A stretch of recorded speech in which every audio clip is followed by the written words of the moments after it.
Welcome to the Milsurf Mike channel. Last week I went over the history of the development of the Model 1892 revolver, France's official sidearm in World War I.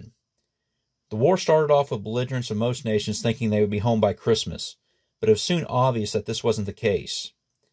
While the French and the British Expeditionary Force was able to stop the German advance at the Battle of Marne in September 1914, the heavy losses of men and equipment already started to strain the French. And this was only exacerbated by the Germans occupying the heavily industrialized north of France. As the war settled into the stalemate of trench warfare, the great need for handguns became evident, especially for second-line assault troops who, armed only with a pistol, trench knife, and a sack of grenades, would follow up after artillery barrages in the first wave to act as mop-up duty. Foreign sources of handguns were needed as the 1892 revolver was taken out of production in 1915, so Saint-Étienne could focus on the Berthier rifles and the Model 1907 machine guns. Albert Thomas, head of the Undersecretariat for Armaments, would have purchasing agents scour foreign sources for more handguns. While American arms were considered, and a small amount of Colts and Savages made it to France, in general, American arms were too expensive and a source too far away where ships would have to survive the threat of U-boats. Most American foreign contracts are with Great Britain anyway. The biggest supplier would be a nation that had a long, neutral border with France, Spain.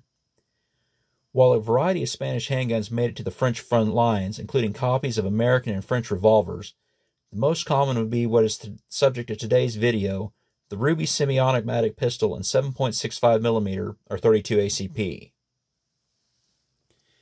Spain had a large firearms industry around the city of Eibar, and they would make pistols quickly and cheaply in common European calibers. Gabilondo y Aresti was founded in 1904 and began producing the 32 ACP Ruby in 1910. Depending on the source, this was either a simplified and enlarged version of their 25 ACP 1906 or Colt 1903 knockoff. Either way, the Ruby is a simple blowback pistol in 7.65mm or 32 ACP. This pistol was already in production by the time the French Purchasing Commission came looking for acceptable handguns. The commission would contract with Gabilondo for 10,000 and then bump this up to 30,000 pistols per month, with the delivery expected in August 1915.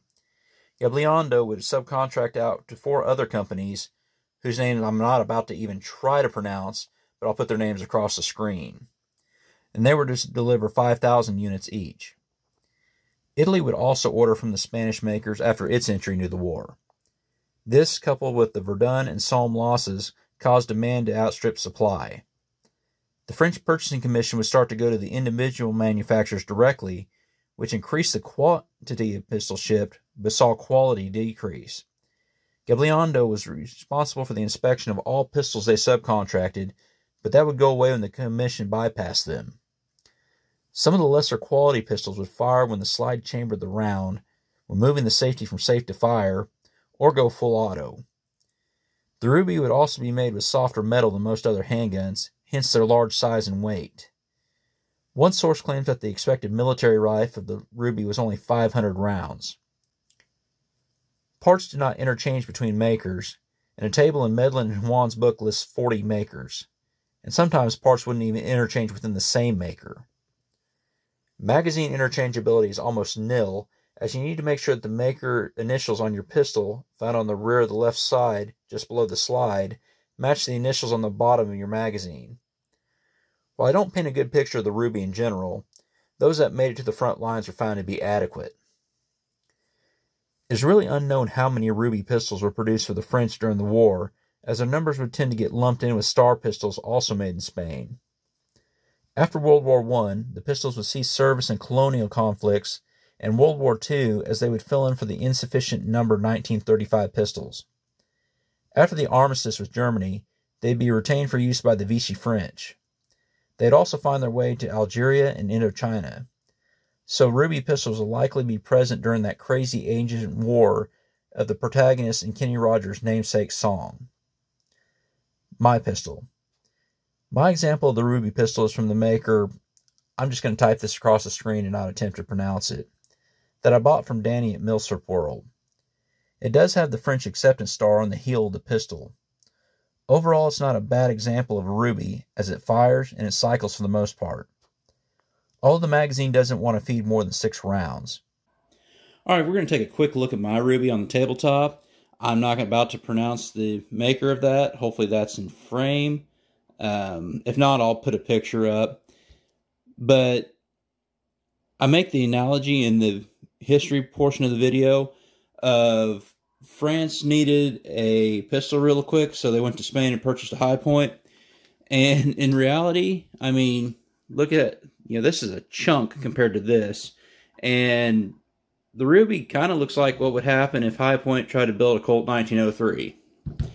So, as I said, the Colt has a grip safety, the Ruby does not, and the Ruby is much more simpler to strip down. I'm not going to do the Colt on video here, but I can do this one real quick. You basically, well, first of all, you want to pull your magazine out. Don't want to make that mistake.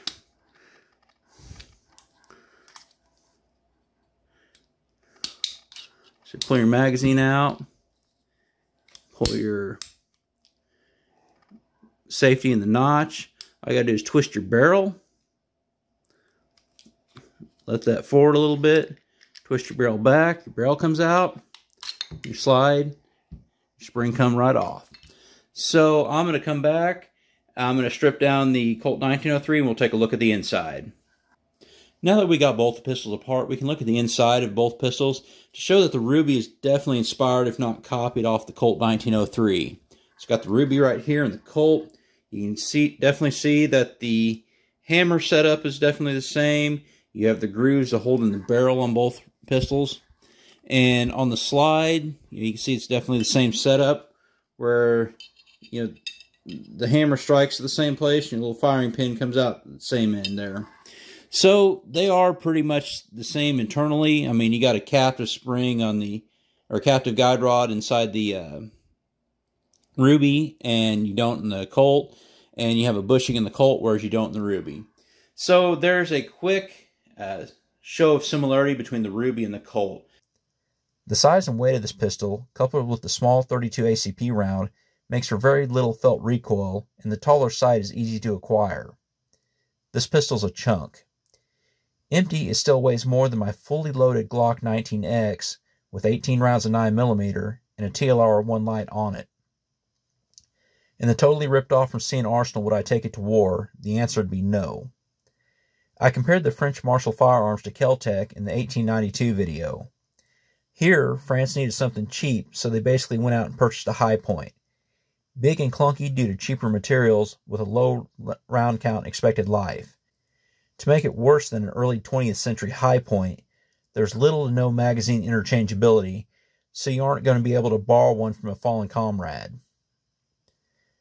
Please be aware of your elected officials and the groups that claim to represent you stand on the Constitution. Please join the GOA, the biggest and best no-compromise 2A organization, and get $5 off your membership with the link in my description. If you like my content, please check out my other videos, like, comment, and subscribe. Interaction really helps the algorithm. Also, please check out my Facebook, Twitter, Instagram, Parler, and who I support on Patreon. Thank you for watching, and as always, have a great day.